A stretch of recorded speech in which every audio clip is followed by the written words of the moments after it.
Capítulo 1265. Ataque. Ao ouvir as palavras do chefe, Derek congelou por um momento antes de instintivamente abrir os braços. Durante esse processo, sua visão ficou turva e ele soltou uma voz extremamente reprimida do fundo de sua garganta. Uma bolha de luz coberta por chamas sagradas desceu do nada, devorando as figuras do anjo negro Sazriel e Colin Iliad. Antes que a explosão de luz eclodisse, Derek puxou o braço para trás, formando uma lança sem sombra branca e pura na palma da mão. Em meio aos sons crepitantes, a longa lança de luz atravessou as chamas sagradas e atingiu com precisão a cabeça do espírito maligno. Uma luz deslumbrante explodiu, cobrindo completamente toda a área. Mesmo o enlouquecido Klein não conseguiu evitá-la, pois estava muito perto dele.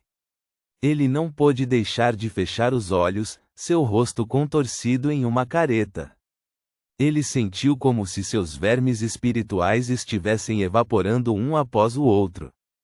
A conexão entre a ardósia da blasfêmia e o poder de corrupção do verdadeiro Criador foi grandemente purificada antes que pudessem ser totalmente estabelecidas. O sol parecia nascer no céu.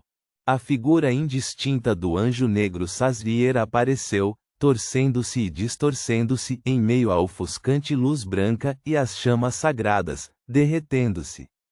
Então, a sombra que cobria as paredes, pilares de pedra e azulejos começou a se desintegrar, revelando fragmentos de luz laranja avermelhada. O palácio escondido na residência do rei gigante finalmente não conseguiu sustentar a sua existência no mundo real. Já não bloqueava a influência do mundo exterior. Isso também significava que o espírito maligno especial que havia perdido contato com o mar do caos havia sido verdadeiramente purificado. Assim que o Palácio das Sombras começou a desmoronar sem se desintegrar completamente, uma força invisível finalmente perfurou a barreira, fazendo com que uma pequena quantidade dela descesse. Isso fez com que a natureza corrupta reunida dentro do corpo de Klein aumentasse de intensidade. Vinha de seu peito, transformando-se em uma bola negra de carne. A carne imediatamente se libertou do corpo de Klein, cortando todas as conexões invisíveis com ele. Ela rapidamente se contorceu e cresceu, transformando-se em uma gigantesca mão sombria. Ela seguiu a luz ilusória entre ele e a primeira ardósia da blasfêmia e pegou o item. Ao mesmo tempo, nas ruínas do campo de batalha do mundo dos sonhos dos deuses, em frente à projeção da residência do rei gigante. Vestido com um chapéu pontudo e um clássico manto preto, Amon sentou-se no alto corrimão branco acinzentado, com suas costas voltadas para o caminho laranja avermelhado que separava as nuvens. Ele olhou vagarosamente para a porta azul acinzentada coberta de pregos dourados. Era um mistério há quanto tempo estava esperando ali. De repente, ele ajustou o monóculo em seu olho direito e pulou facilmente pela grade, chegando na porta da projeção da residência do rei gigante. O poder do mar do caos está começando a desaparecer. Posso usar o bag em tudo isso para entrar diretamente. Enquanto sorria, ele estendeu a sua mão direita e pressionou-a na sombra da porta. Sua figura imediatamente suavizou e perdeu sua sensação corpórea antes que entrasse pela porta como um raio de luz. Reticências. Backlund, em algum lugar do campo de batalha. Com cabelos loiros curtos e olhos verdes escuros, Creste Sesimir se ajoelhou no chão, esfaqueando uma espada de osso branco puro, que não tinha mais de 1 metro de comprimento, na frente dele para se apoiar. Seu corpo estava coberto de buracos carbonizados e rachaduras que atravessavam seu corpo. Seus dentes eram salientes e afiados, como os de uma fera. Este diácono de alto escalão, cuja consciência estava começando a ficar turva, lutou para desviar o olhar do inimigo fraco que não estava longe, em direção ao céu. O pôr do sol laranja invadiu parcialmente a noite escura. Creste Sesimir fez o possível para sacar sua espada de osso e se levantar para lutar. Ele queria ser um observador noturno até o fim, mas seu braço tremia violentamente enquanto sua respiração enfraquecia. Reticências. No mundo astral, numa escuridão infinita e silenciosa repleta de flores da lua e luz noturna. De repente, raios de luz laranja brilharam no reino, fazendo com que uma parte da área voltasse ao anoitecer. Uma por uma, as plantas murcharam. No crepúsculo desolado, uma figura gigantesca semelhante a uma montanha saiu. Seus membros eram anormalmente longos e ele usava uma armadura prateada esfarrapada. Seu rosto estava coberto pela viseira de um capacete, revelando apenas um pouco de luz laranja. Ele segurava uma espada imensa em sua mão, fazendo com que a ponta pendesse naturalmente, tocando o chão escuro. Enquanto o gigante aterrorizante avançava, passo a passo, a espada continuou a ser arrastada pela escuridão, fazendo com que o chão se dividisse enquanto o anoitecer congelava. Nas profundezas da escuridão, uma figura igualmente grande puxou uma longa foice. Ela estava usando um vestido preto em camadas, mas não complicado. Estava adornado com inúmeras luzes resplandecentes, como se fossem estrelas que pontilhavam o céu noturno. Perto das costelas e cintura dela, 2 pares de braços cresceram. Suas superfícies eram cobertas por pelos curtos e pretos. Nos seus braços, 2 carregavam a enorme foice preta que parecia pesada. Outras 2 mãos seguravam uma lua carmesim. Das mãos restantes, uma estava vazia, enquanto a outra segurava um acessório antigo forjado em ouro. O acessório parecia um pássaro esguio com chamas brancas pálidas ao seu redor. Dentro de seus olhos de bronze, havia camadas de luz, formando numerosas portas ilusórias.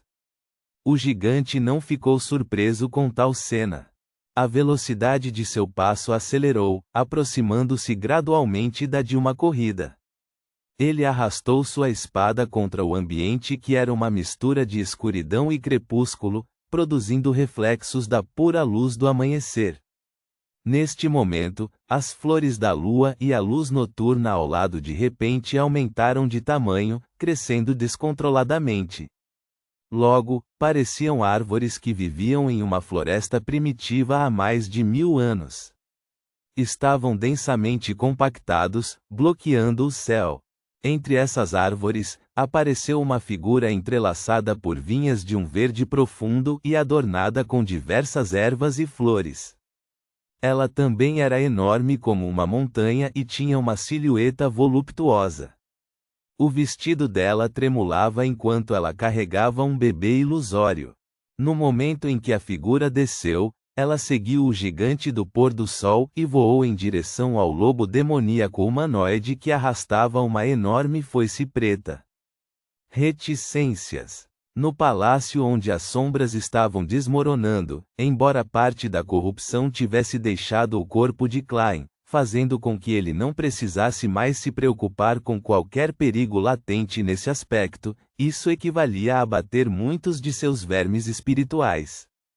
Ele não pôde deixar de soltar um suspiro baixo quando larvas transparentes e retorcidas saíram de seu rosto contorcido. Elas tinham padrões misteriosos e sua mente era como um lago no qual uma pedra foi jogada. Ele foi momentaneamente incapaz de se acalmar. Naquele momento, uma figura familiar apareceu em seus olhos que ficaram vermelhos devido à dor. Era o anjo do tempo, Amon, que usava monóculo e chapéu pontudo. Amon sorriu para ele, assustando-o e fazendo-o pensar em retornar ao castelo de Sefira imediatamente. Embora isso fosse uma droga para o sol, Klein sentiu que teria a capacidade de salvá-lo devido aos poderes de anjo por estar no castelo de Sefira. Afinal, as influências do mundo exterior poderiam agora entrar nesta área. Mas em um piscar de olhos, o anjo do tempo lançou seu olhar para a ardósia da blasfêmia branco-acinzentada.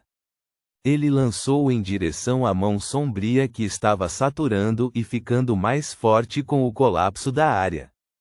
Amon imediatamente levantou sua mão direita e ajustou o monóculo de seu olho direito. O monóculo de cristal escureceu, como se estivesse misturado com inúmeras cores de uma maneira indescritível.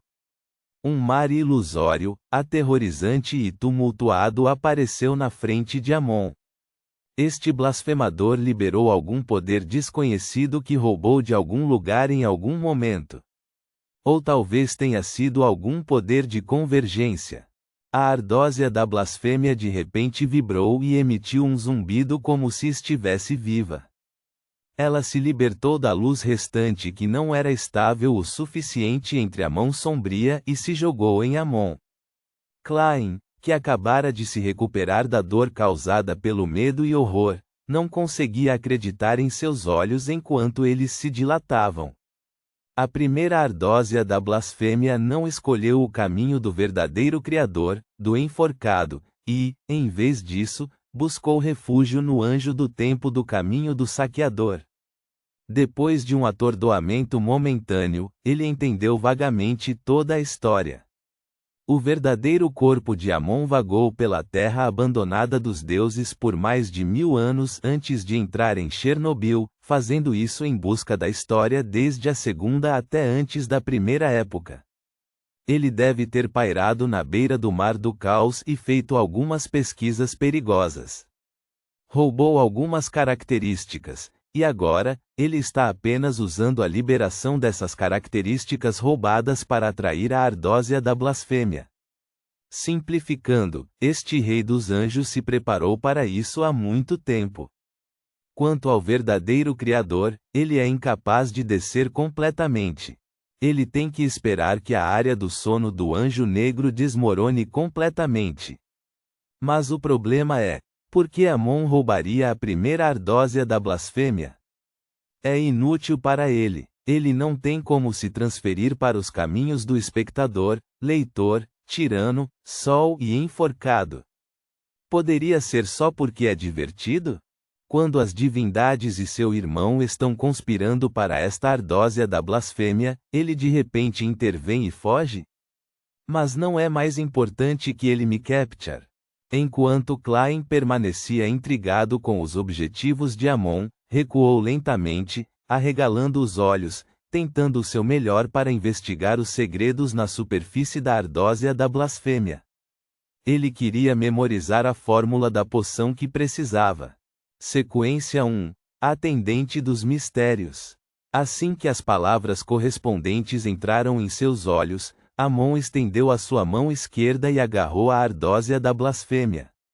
Então, de repente se virou e pressionou sua mão direita na porta azul acinzentada que ainda estava coberta por uma pequena quantidade de sombras.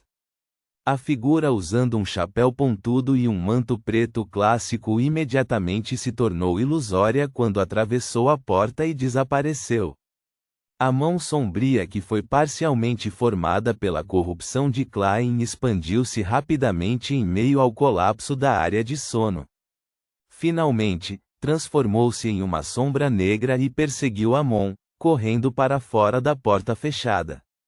No segundo seguinte, todas as sombras desapareceram. A luz laranja avermelhada iluminou o palácio onde o rei gigante viveu.